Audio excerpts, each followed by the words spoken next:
RCM साथियों, unique education system के channel पर आपका बहुत बहुत स्वागत करता हूं। आज मुझे बहुत ही खुशी हो रही है, बहुत ही अच्छा लग रहा है आपसे बात करते हुए। पहले मैं मेरा परिचय बता दूं कि नाम प्रहलाद राय, भिलवाड़ा का ही रहने वाला हूं। एक साधारण परिवार में जन्म हुआ और अब इस बिजनेस की बदौलत मैं अपने सपनों की जिंदगी जी रहा हूं। यूएस ने बीड़ा उठाया कि इस कोविड काल में हमारे सभी डिस्ट्रीब्यूटर जो सीखना चाहते हैं, कुछ बड़ा करना चाहते हैं, उनको घर बैठे सीखने का मौका दिया, जो बिजनेस के लिए बहुत ही महत्वपूर्ण है। इन छोटी छोटी बातों को अमल में लाकर, इन्हें अपनाकर हर व्यक्ति बड़ी सफलता हासिल कर सकता है, क्योंकि सिद्धांत हर जगह पर, हर परिस्थिति में समान रूप से काम करते हैं। तो हम चर्चा करते हैं आज आरसीएम के 6 बेसिक, यानी कि 6 वो मूलभूत सिद्धांत जिन पर कि 19 जून को पहली बार डिस्ट्रीब्यूटर ट्रेनिंग वर्कशॉप का आयोजन किया था। पहला बेसिक है प्रोडक्ट का इस्तेमाल करें और लोगों को बताएं। इस विषय पर मुकेश जी कोठारी ने बहुत ही अच्छी तरीके से बताया कि किस तरीके से हमारे को लोगों को प्रोडक्ट यूज करवाना है, सिखाना है, और उन्होंने बताया कि किस तरीके से हम अपनी दुकान घर पर प्रोडक्ट रखकर अपने मिलने जुलने वालों को कैसे प्रोडक्ट को शेयर कर सकते हैं। 26 जून को दूसरे बेसिक सिद्धांत पर अपने सपनों व प्रोस्पेक्ट की लिस्ट बनाएं। इस पर श्री चंद्र अत्री जी ने बहुत ही सुंदर तरीके से बताया कि किस प्रकार हम हजारों लोगों की लिस्ट बना सकते हैं और कैसे अपनी टीम में भी लोगों की लिस्ट बनवा सकते हैं।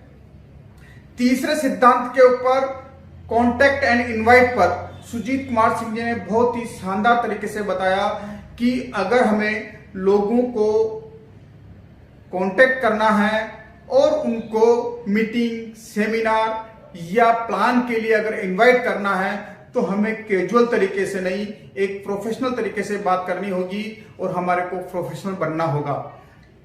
लोगों को छोटी छोटी बातें सिखाने की इस कड़ी में चौथे बेसिक बिजनेस प्लान और प्रोडक्ट को दिखाएं पर महावीर सारण जी ने खूबसूरत तरीके से बताया कि प्लान दिखाने से पहले आपको किस प्रकार तैयारी करनी है, वे आप किस प्रकार की मानसिकता के साथ लोगों को प्लान दिखाएं और बिल्कुल सिंपल, सोबर और छोटे से कम समय में कैसे दिखाएं।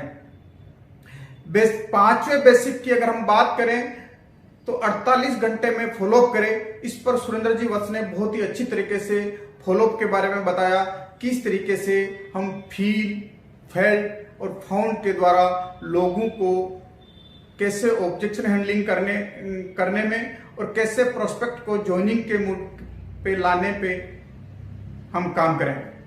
आज हम बात करेंगे 6 बेसिक के अंतिम नियम पर। ज्वाइनिंग करवाएं और 6 बेसिक से शुरुआत करवाएं।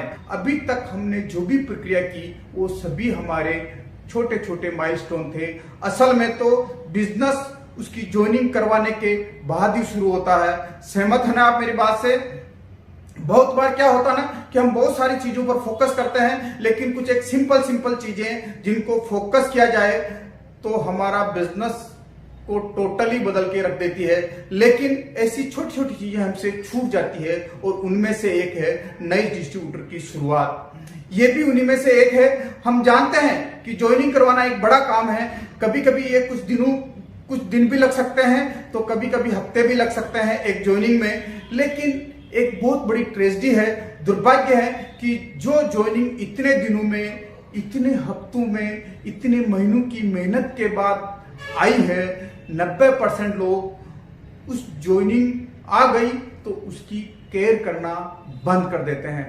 हम समझते हैं कि ज्वाइनिंग करवाना एक मुश्किल काम है, एक जद्दोजहद का काम है। जब हो जाती है तो हमको लगता है कि काम बन गया फाइनली, किंतु याद रखिए ज्वाइनिंग होना बिजनेस का अंत नहीं है, बल्कि ज्वाइनिंग होना बिजनेस की शुरुआत है। आज हम बात करेंगे कि नए डिस्ट्रीब्यूटर का राइट शुरुआत कैसे कराई जाए। आगे हम बात करें, इससे पहले आपको अपनी सोच को बदलना होगा। जब तक आपकी ये सोच नहीं होगी, तब तक आज हम जो भी आगे बात करेंगे वो रिजल्ट देने वाली नहीं है। जब वो लोग ज्वाइन नहीं किए थे तब आपको लगता था कि बंदा ज्वाइन कर जाए तो मजा आ जाएगा। अब वो आ गया और ऐसे 50 लोग आपकी टीम में आ गए, फिर भी आपको मजा नहीं आ रहा, आपका बिजनेस नहीं बढ़ रहा। वजह बहुत ही सरल है कि हम लगातार बार बार कुछ गलत कर रहे हैं। तो आज हम क्या गलत कर रहे हैं उस पर हम चर्चा करेंगे। आप अपना भविष्य नहीं बदल सकते हैं, लेकिन आप अपनी आदतों को बदल सकते हैं और निश्चित रूप से आपकी आदतों से आपका भविष्य बदल सकता है। हमारा जो बिजनेस है ना, ये डुप्लीकेशन का बिजनेस है। अगर हम किसी डिस्ट्रीब्यूटर की सही शुरुआत करवा दी तो आने वाले समय में हमारे बिजनेस का एक मजबूत स्तंभ बन जाता है, एक मजबूत पिलर बन जाता है। अगर कोई इंसान हमारे साथ बिजनेस की सही शुरुआत करता है तो फिर वो बिजनेस की शुरुआत मानिए। आप ऐसा मत मानिए कि आपका काम खत्म हो गया, काम तो अब शुरू हुआ है। जितना समय हम किसी की ज्वाइनिंग में लगाते हैं उससे ज्यादा समय हम उस डिस्ट्रीब्यूटर के स्टार्टअप में लगाना चाहिए। स्टार्टअप में हम हड़बड़ी नहीं करनी चाहिए, बल्कि शांति से सोच समझकर उसका स्टार्टअप करना चाहिए। बहुत सारे लोग क्या करते हैं, जैसे ज्वाइनिंग हुई उनका काम खत्म हो गया ऐसा समझ लेते हैं। अब हमने उस प्रोस्पेक्ट को डिस्ट्रीब्यूटर बना दिया, अब वह खुद पिकअप सेंटर पर जाकर सामान खरीद लेगा, वो अपनी लिस्ट खुद बना लेगा, वह अपने आप लोगों से बातचीत कर लेगा। अब हमारा काम खत्म हो गया। हमारे बिजनेस में हमारे लिए कभी ना खत्म होने वाली संभावना की जड़ी लगा सकता है सिर्फ एक नया डिस्ट्रीब्यूटर। अगर आप चाहते हैं कि आप किसी पेड़ के फलों का आनंद ले तो उस पेड़ के बीज को लगाना होगा, और जब उस बीज में से छोटे छोटे अंकुर की तरह फूटेगा और छोटा सा पौधा बनेगा, उसको पानी देना होगा, उसमें खाद डालनी होगी, आंधी तूफान से बचाना होगा, जानवरों से बचाना होगा, उसको एक सही वातावरण देना होगा जिसमें वो फले फूले और उसका ध्यान रखना होगा। जब तक वो बड़ा नहीं हो जाता, एक पेड़ की तरह मजबूत खड़ा नहीं हो जाता, हमारे इस बिजनेस में भी ना एक एक डिस्ट्रीब्यूटर को आप एक पेड़ की तरह खड़ा कर दें। हमारे इस बिजनेस में पैसे का इन्वेस्टमेंट नहीं है, लेकिन जो इन्वेस्टमेंट हम करते हैं टाइम, एनर्जी, जज्बा, कमिटमेंट, डिसिप्लिन, जो कि आप एक कमाल की ठोस टीम बनाने के लिए लगाते हैं। हर रोज एक एक व्यक्ति एक एक समय में आपको मिलता है और उस एक एक व्यक्ति को एक एक टाइम पे आप खड़ा करते हैं। अगर आप इन्वेस्ट करेंगे तभी तो आपको रिटर्न मिलेगा। पैसा नहीं लगा रहे हैं, मगर ये जो कुछ भी लगा रहे हैं वो करोड़ों का है। हमको अपने लोगों को ट्रेन करने की जरूरत है, उनका विकास करने की जरूरत है, उनके साथ रिश्ता बनाने की जरूरत है। तब आप उम्मीद करेंगे कि ये काम सही कर रहे हैं या गलत कर रहे हैं, ये हो रहा है या नहीं हो रहा है। बिना कुछ किए अगर आप उम्मीद करने लग जाते हैं कि किसी ने आपके साथ ज्वाइनिंग कर ली और कल से वो काम शुरू कर देगा, दोस्त आपने भी शुरू नहीं किया था, मैंने भी शुरू नहीं किया था। मेरे अपलाइन ने मेरा हाथ पकड़ा था और जब तक मैं अपने पांवों पे खड़ा नहीं हो गया था मेरा साथ दिया था। जब आप किसी का भला करते हैं तो आपका भला कुदरती रूप से अपने आप ही हो जाता है। यही कुदरत का नियम है। सही स्टार्टअप क्या है? जिस तरह हमने 6 बेसिक किए वो भी उनसे करवाने हैं। जिस तरह हम काम कर रहे हैं उसके बारे में उसको विस्तृत बताना है। अगर वो 6 बेसिक करने लग गया तो उसका सही स्टार्टअप हो गया। अगर वो 6 बेसिक नहीं कर रहा है, वो जानता नहीं है 6 बेसिक के बारे में, तो फिर उसका राइट स्टार्टअप नहीं हुआ है। ऐसी स्थिति में हमें क्या करना है? जो 6 बेसिक हम कर रहे हैं उसको करते हुए दिखाना है, सिर्फ बताना नहीं है कि आप ऐसा कर लो वैसा कर लो। अगर हम उसके सामने केवल भाषणबाजी करेंगे तो वो भी आगे जाकर केवल भाषणबाजी करेगा। तो हम जो 6 बेसिक पर काम कर रहे हैं वो उसको प्रैक्टिकली करके दिखाना है। एक व्यक्ति की सही स्टार्टअप करने के लिए हम इन 8 पॉइंट पे बात करेंगे, एक एक पॉइंट पर बात करेंगे। तो हम पहले पॉइंट पे आते हैं कि ज्वाइनिंग करवाते समय हमें क्या क्या बातें ध्यान रखनी चाहिए। जब इनिशियल लेवल पर हम उसका ज्वाइन करवा रहे हैं तब हमें क्या क्या बातें ध्यान में रखनी चाहिए। सबसे पहले जब वो ज्वाइनिंग करने के लिए तैयार हो जाता है तो उसके सारे डॉक्यूमेंट इकट्ठे करिए, उसका आईडी प्रूफ, उसका एड्रेस प्रूफ, उसका बैंक अकाउंट, उसका पैन कार्ड और उसका एक पासपोर्ट साइज का फोटो। देन हमें उसके मोबाइल पर आरसीएम मोबाइल एप्लीकेशन डाउनलोड करवानी है। आरसीएम मोबाइल एप्लीकेशन डाउनलोड करवानी है और उसको बताना है कि किस तरीके से मोबाइल एप्लीकेशन पर जाकर वो अपनी ज्वाइनिंग खुद फीड करें। देन उसको बताना है कि एप्लीकेंट नाम, जब आप एप्लीकेंट नाम भरते हैं तो एप्लीकेंट नाम भरते वक्त आपको बहुत ही सावधानी रखनी है। कई सारे लोग अपने भाई के नाम पर ज्वाइनिंग कर लेते हैं, भाई को एप्लीकेंट बना लेते हैं। कई सारे लोग अपनी सास को एप्लीकेंट बना लेते हैं, तो कई सारे लोग अपने ससुर को एप्लीकेंट बना लेते हैं और कई सारे लोग अपनी साली को एप्लीकेंट बना लेते हैं। क्योंकि ये बिजनेस जो है ना, जन्मों जन्मों का बिजनेस है।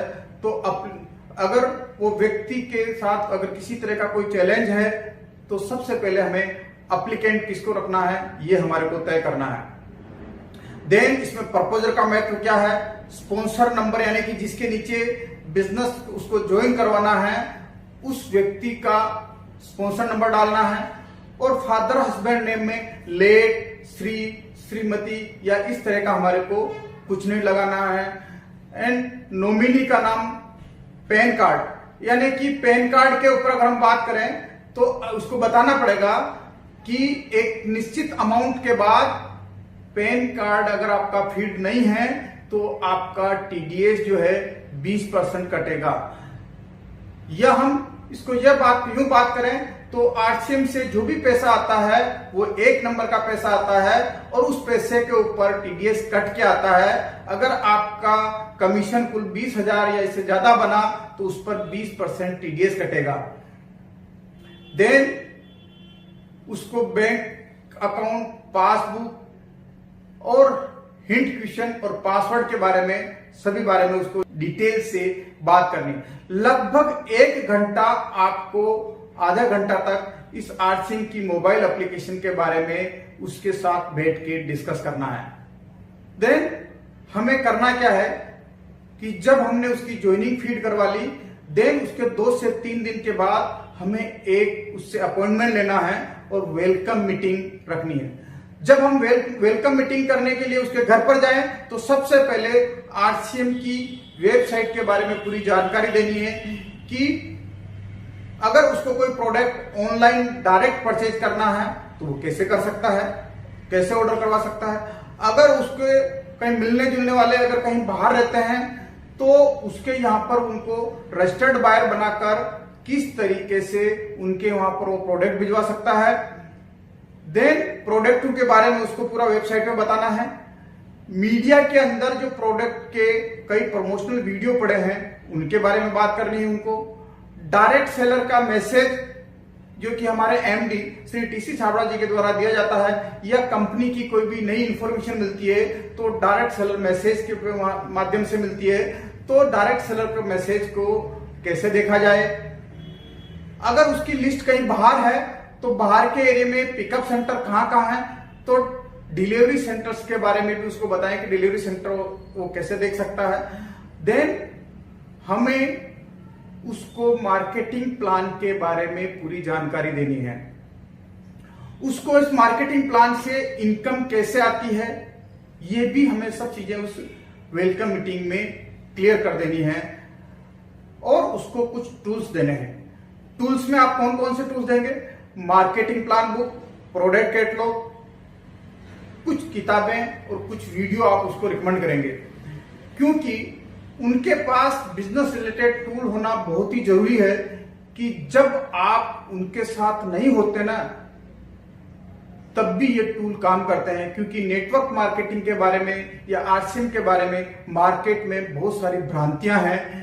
कई बार उसको भी डाउट आएगा, आप कितना भी उसे बता दें कि वो लोगों से डिस्कस ना करें, इसके बावजूद भी वो किसी न किसी से बात कर लेगा। इसको इस तरह से बताइएगा तो वो अपने तरीके से किसी न किसी से बात कर लेगा। जैसे ही वे किसी से बात करेगा सामने वाला कुछ बोल देगा, अगर वो किताबें पढ़ रहा है, वीडियो देख रहा है, तो ये सारी चीजें, सारी नेगेटिविटी से उसे कोई फर्क नहीं पड़ेगा। ये जो टूल्स है एक वैक्सीन की तरह से काम करता है। आपने प्लान पर अच्छी चर्चा करें कि उसको अगर कोई संशय है तो उसको दूर करें कि ये इनकम इसमें कैसे आती है, इसके बारे में भी आपने चर्चा कर ली। देन हमें चर्चा करनी है वेलकम मीटिंग में future of direct selling. Bharat के अंदर डायरेक्ट सेलिंग का क्या फ्यूचर है। केपीएमजी और फिक्की की रिपोर्ट के मुताबिक 2025 में 64,500 करोड़ का टर्नओवर होगा डायरेक्ट सेलिंग का। तो भारत के अंदर कितना बड़ा फ्यूचर है। अभी भारत में छोटा सा टर्नओवर हो रहा है, मात्र 13,500 करोड़ रुपया, और ये जो 2025 में 5 गुना बढ़ेगा। तो फ्यूचर ऑफ डायरेक्ट सेलिंग के बारे में बात करें। Then power of direct selling, देखिए कि मल्टीप्लिकेशन का जो पावर है वो सिर्फ डायरेक्ट सेलिंग में है। अगर हम टाइम की मल्टीप्लिकेशन की बात करें, मेन पावर के मल्टीप्लिकेशन की बात करें, और कंपाउंडिंग इफेक्ट है वो भी सिर्फ डायरेक्ट सेलिंग में है। तो हमें पावर ऑफ डायरेक्ट सेलिंग यानी कि इसके बारे में भी हम चर्चा कर सकते हैं। कंपनी के बारे में बात करें, और नए व्यक्ति को जो भी सूचनाएं देनी होती है उसके लिए आप उसको एक व्हाट्सएप ग्रुप में ऐड कर लें, या आपने कोई अगर ब्रॉडकास्ट ग्रुप बना रखा है तो उस ब्रॉडकास्ट ग्रुप में ऐड कर लें।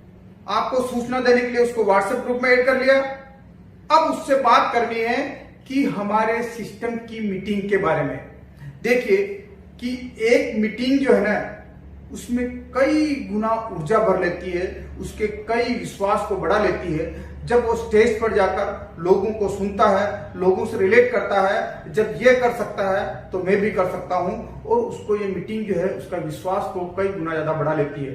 तो हमें उसको यूनिक एजुकेशन सिस्टम के बारे में बताना है, और यूनिक एजुकेशन के यूट्यूब चैनल को सब्सक्राइब करवाना है।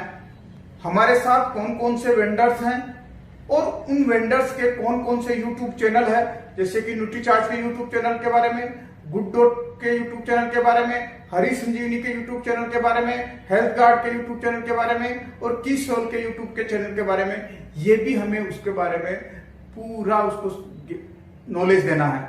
देन हमारे पास तीसरा स्टेप जो आता है कि use the product and share the product and display the product. जब भी हम उससे मिले तो हम 100% आरसीएम के प्रोडक्ट यूज कर रहे हों। उसको दिखना चाहिए कि पैंट आरसीएम की, शर्ट आरसीएम का, टाई आरसीएम की, जूते आरसीएम के, मोजे आरसीएम के, रुमाल भी आरसीएम का, सब के सब आरसीएम के हैं। हमारी बातचीत चाहे किसी भी सब्जेक्ट पर हो रही हो, हमें तुरंत आरसीएम पर लेके आनी है। सामने वाला ना सोचने पर मजबूर हो जाए कि इस बंदे से चाहे किसी भी सब्जेक्ट पे बात कर लो, चाहे पॉलिटिक्स पे बात कर लो, चाहे कबड्डी पे बात कर लो, चाहे एग्रीकल्चर पे बात कर लो, लेकिन ये घुमा फिरा कर आरसीएम या आरसीएम के प्रोडक्ट पर ही लेकर आ जाता है।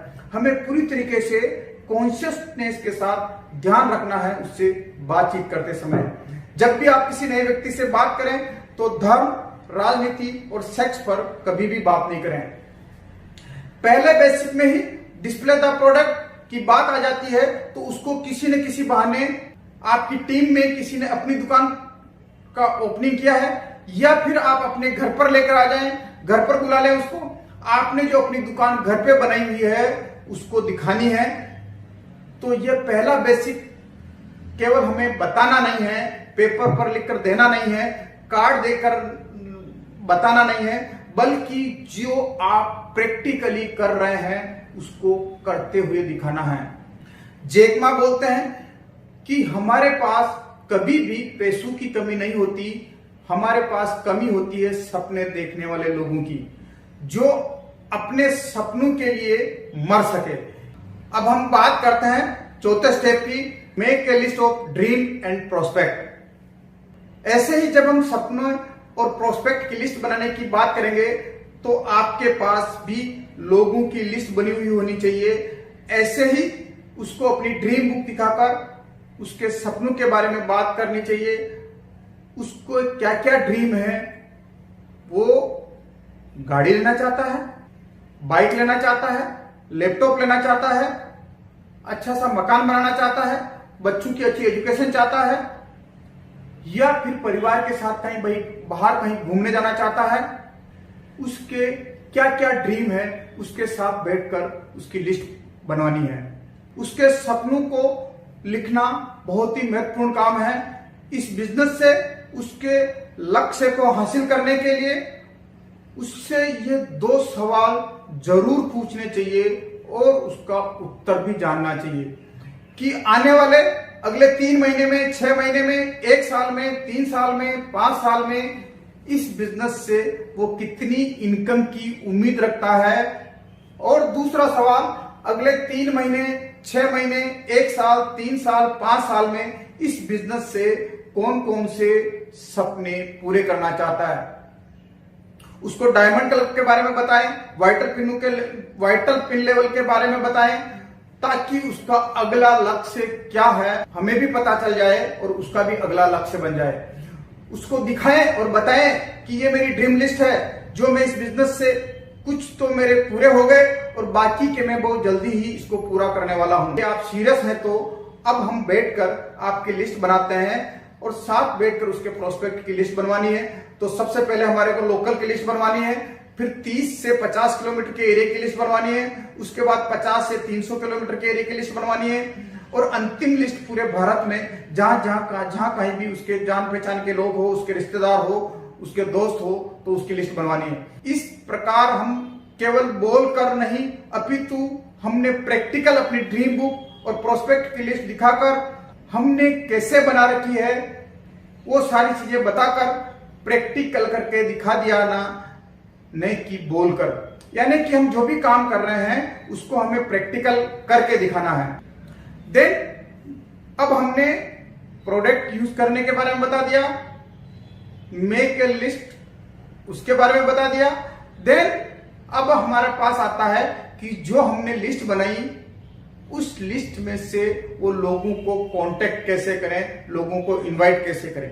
तो हमारा 5वां स्टेप है कांटेक्ट एंड इनवाइट। तो इसके बारे में जब भी हम बात करें तो नया नया व्यक्ति में क्या है, काफी जोश होता है और वो लोगों से बात करने लग जाता है। उसको पता नहीं होता कि लोगों को कैसे इनवाइट करना है, कैसे बात करनी है। जब लोग उसको मना कर देते हैं, रेस्पॉन्स नहीं देते हैं, तो वो नेगेटिव हो जाता है। इसके लिए हमें उसके बिहाफ पर उसके कम से कम 5 लोगों से हमें बात करनी चाहिए। या जब भी हम उसके लोगों से बात करें तो स्पीकर ऑन करके बात करें, ताकि वो समझ जाए कि सामने वाला किस तरह से बात कर रहा है और आप उसका किस तरीके से रेस्पॉन्ड कर रहे हैं। जब हम उसके 5 लोगों से बात करके उसको दिखा दिया, तब आप उसको बोलिए कि आप मेरे सामने कम से कम 2 से 3 लोगों से बात करो, 2 से 3 लोगों से बात करिए। और जब वो बात करता है तो आपको उसको ऑब्जर्व करना है कि वो बात कैसे करता है। अगर कोई गलती करता है तो आप उसको बीच में मत टोकिए।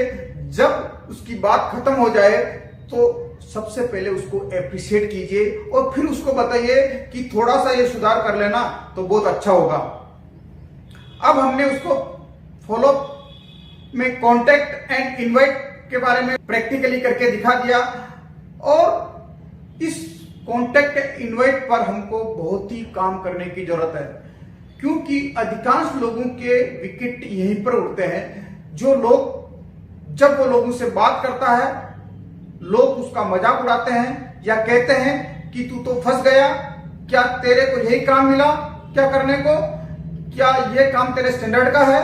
इस तरह हमने कांटेक्ट एंड इनवाइट को केवल ऐसे लिखकर, बोलकर, भाषण देकर नहीं बताया, बल्कि हमने उसके सामने उसको लोगों को कांटेक्ट किया, उसके लोगों को इनवाइट किया और उसको प्रैक्टिकली करके दिखा दिया कि लोगों से कांटेक्ट कैसे करना है।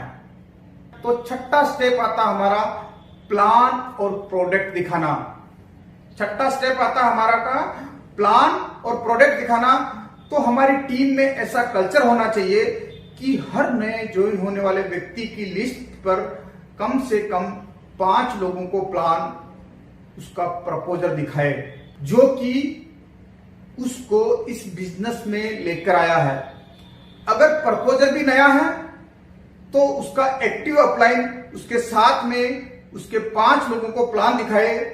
जब हम उसके लोगों को प्लान दिखा रहे हैं तो वो ध्यान से देख रहा है, सुन रहा है। आगे क्या करना है, अब वो कम से कम 2 से 3 लोगों को प्लान दिखाए और आप ध्यान से देखें, ऑब्जर्व करें उसको कि वो कैसे लोगों से बात कर रहा है, कैसे लोगों को प्लान दिखा रहा है। वो कहीं कुछ गलती करता है तो हमें बीच में नहीं टोकना है। प्लान दिखाने के बाद उसको एप्रिशिएट करना है और अकेले में बोले कि यहां कुछ सुधार हो जाए या तुम यहां कुछ सुधार कर लो तो बहुत मजा आ जाएगा। इस तरह हमने प्लान और प्रोडक्ट को प्रैक्टिकली हमने करके दिखा दिया, न कि हमने बोलकर लिखकर। यानी कि हम जो भी काम कर रहे हैं उसको प्रैक्टिकली हमें करके दिखाना है। अब हमने प्लान दिखा दिया, अब उसके लोगों को फॉलो करने की बात आती है, फॉलो विद इन 48 आवर्स। तो यहां हमारा आता है 7वां स्टेप, यानी कि जब हमने नए व्यक्ति के साथ बैठकर अपनी दुकान प्रोडक्ट के बारे में उससे मिलकर उसके ड्रीम व प्रोस्पेक्ट की लिस्ट बनवा ली, उसको लोगों से कैसे बात करना है प्लान भी दिखा दिया। अब आता है फॉलो। जिस तरह हमने हर बेसिक को प्रैक्टिकल करके दिखाया है उसी तरीके से फॉलो को भी हमें प्रैक्टिकल करके दिखाना है, ना कि लिखकर, ना कि बोलकर। फॉलोअप में हम क्या करेंगे, 5 व्यक्तियों का फॉलोअप हम करेंगे, उसके जो भी ऑब्जेक्शन आएंगे उसको हम हैंडल करेंगे और उन लोगों को क्लोजिंग और सेल्स क्लोजिंग की मोड पर लेके आएंगे। जब हम लोगों का फॉलोअप कर रहे थे, उनके सवालों का जवाब दे रहे थे, उनको ज्वाइनिंग के मोड पर लेकर आ रहे थे, तब वह हमारे साथ इन सभी बातों को, इन पूरी घटनाओं को बारीकी से वो देख रहा था और सुन रहा था। हम कैसे इस पूरे प्रोसेस को कर रहे थे। फिर हमें क्या करना है, अब वो 2-3 लोगों का फॉलो वो खुद करे, जो भी लोगों की क्वेरी आती है उनका जवाब वो दे और आप उसके साथ रहकर इस प्रक्रिया को पूरा ध्यान से देखें। इस बिजनेस में टिका कर रखने वाली जो सबसे महत्वपूर्ण कड़ी है वो है फॉलो, क्योंकि फॉलो के बाद ही सेल क्लोज होती है और सेल क्लोज होने के बाद ही पैसा आता है और बिजनेस यहीं से बढ़ता है। अगर उसके साथ 2 लोग भी स्पॉन्सर हो गए तो वो बिजनेस टिक जाएगा। इस प्रक्रिया में उसको मास्टर बनाना है, उसको समझाना है कि फॉलोअप में रिजेक्शन नाम की कोई चीज नहीं होती। फॉलोअप हमारा तब तक चलता है जब तक कि सामने वाले की ज्वाइनिंग ना आ जाए। इस तरह हमने पहले, दूसरे, तीसरे, चौथे व 5वें बेसिक को बोलकर, नहीं हमने लिखकर और नहीं हमने भाषणबाजी करके बताया, अपितु हमने उसके साथ मिलकर बहुत ही प्रैक्टिकल तरीके से काम करके दिखाया। अब हमारा फॉलोअप हो गया। अब 8वां स्टेप हमारा आता है complete joining process and start with 6 basic. अभी तक हमने जो भी काम किए हैं उसके साथ, अब उसको यह समझाना है कि अभी तक मैंने आपके साथ जो जो काम किए हैं, ज्वाइनिंग करवाते वक्त किन किन चीजों का ध्यान रखना है। दूसरा काम अपन ने किया वेलकम मीटिंग, कि हम वेलकम मीटिंग में तो हमने क्या क्या बातें की है वेलकम मीटिंग के बारे में। देन तीसरा, use the product, save the product and display the product. चौथा पॉइंट था हमारा make a list, dream and prospect. 5वां पॉइंट था हमारा कॉन्टेक्ट एंड इनवाइट। 6ठा पॉइंट था हमारा show the plan and product. और 7वां पॉइंट था फॉलो विद इन 48 आवर्स। ये हमने जो 7 पॉइंट उसके साथ किए हैं, उसको यह बताना है कि जिस तरीके से हमने 7 पॉइंट तुम्हारे साथ प्रैक्टिकल किए हैं, वैसे ही आप जब किसी नए डिस्ट्रीब्यूटर को ज्वाइन करवाते हैं तो आपको ये 7 पॉइंट का रिपीटेशन करना है। इस तरीके से 7 स्टेप आपके साथ रहकर करवाए हैं, वही 7 स्टेप आपको हर ज्वाइन होने वाले व्यक्ति के साथ करना है। जिस तरीके से मैंने बोलकर, लिखकर नहीं बताया, आपके साथ प्रैक्टिकल करके बताया है, इसी तरीके से आपको 6 बेसिक के हर स्टेप को दिखाना है, ना कि ऐसे ही बोलकर, लिखकर बताना है, क्योंकि ये हमारा बिजनेस डुप्लीकेशन का है। जैसा हम कर रहे हैं लोग वैसा ही करेंगे। कहते हैं ना कि लोग आप जो बोलते हैं कहते हैं वो नहीं करते हैं, बल्कि जो आप करते हैं उसको देखकर वैसा ही करने का प्रयास करते हैं। अब सही शुरुआत करवाने के बाद उसे एक्टिव मोड में लेकर आना है। एक्टिव वर्किंग मोड का मतलब उसको डायमंड क्लब के बारे में पता हो, सभी वाइटल लेवल के बारे में पूरी जानकारी हो, रॉयल्टी की पिनों में कितना बिजनेस होता है और कितनी इनकम आती है, ये सारा उसको ज्ञान हो। 1 to 1 वो प्लान दिखाता हो, मीटिंग में नए नए व्यक्तियों को लेकर वो नियमित आता हो, खुद कभी कभी होम मीटिंग का ऑर्गेनाइज करता हो, प्रोडक्ट की रिटेलिंग करने लग गया हो और उसने कोई वाइटल पिन लेवल अचीव कर लिया हो।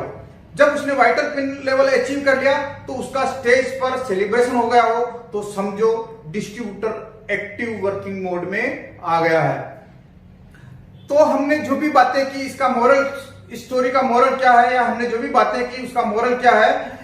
मोरल बहुत ही सरल है कि आप अपने लोगों का ध्यान रखोगे और अगर आप अच्छी तरीके से उनका ध्यान रखते हैं तो वह आपके सपनों का, आपके परिवार का, आपके पूरी जिंदगी का ध्यान रखेंगे जब तक आप जीवित हैं, और जब आप जीवित नहीं हैं तब भी।